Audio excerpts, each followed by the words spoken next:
क्या आपने कभी सोचा है कि अगर किसी कुएं में पानी की जगह राज और आत्माएं भरी हो तो? धनपुर गांव दिन में बिल्कुल आम, लेकिन रात होते ही ये गांव सांस रोक लेता था। गांव के बीचों बीच एक पुराना कुआं था, जिसके पास कोई सूरज ढलने के बाद नहीं जाता था, क्योंकि कहा जाता था उस कुएं में एक राक्षस रहता है। रात के सन्नाटे में कुएं से अजीब आवाजें आती थीं, कभी रोने की, कभी हंसने की, और सबसे डरावनी बात, गांव की लड़कियां रातों रात गायब होने लगीं। उसी गांव में रहती थी अनन्या, एक साधारण लेकिन हिम्मती लड़की। एक रात उसकी छोटी बहन भी गायब हो गई। सुबह सिर्फ पैरों के निशान मिले, जो सीधे उस कुएं तक जाते थे। अनन्या रोई नहीं, वो डरकर भागी नहीं। उसने कसम खाई, अगर राक्षस है तो मैं उसका सामना करूंगी। अमावस्या की रात अनन्या दीपक लेकर कुएं के पास पहुंची। जैसे ही उसने अंदर झांका, पानी हिलने लगा, और तभी कुएं से दो लाल आंखें खुली।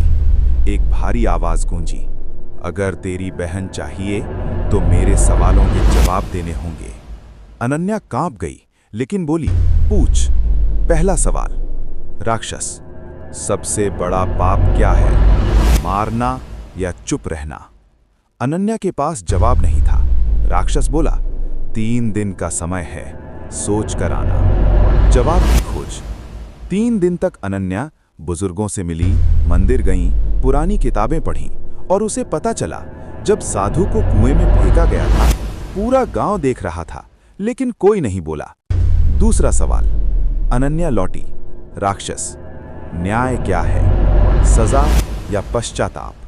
अनन्या बोली, पश्चाताप, क्योंकि सजा शरीर बदलती है, पश्चाताप आत्मा। तीसरा और आखिरी सवाल, राक्षस, असली राक्षस कौन है, जो बुराई करे या जो बुराई को होने दे? अनन्या की आंखों से आंसू गिर पड़े। अनन्या, जो बुराई को होने दे वही असली राक्षस है। अचानक कुआं जोर से कांपने लगा, तेज रोशनी फैली। राक्षस चिल्लाया, मुझे राक्षस नहीं बनाया गया, मुझे बनाया गया। उसका डरावना रूप टूट गया। वो एक दुखी साधु बन गया, जिसे कभी जिंदा कुएं में फेंका गया था। कुएं से सारी आत्माएं बाहर आईं, मुक्त, शांत, और जमीन पर अनन्या की बहन पड़ी थी, जिंदा।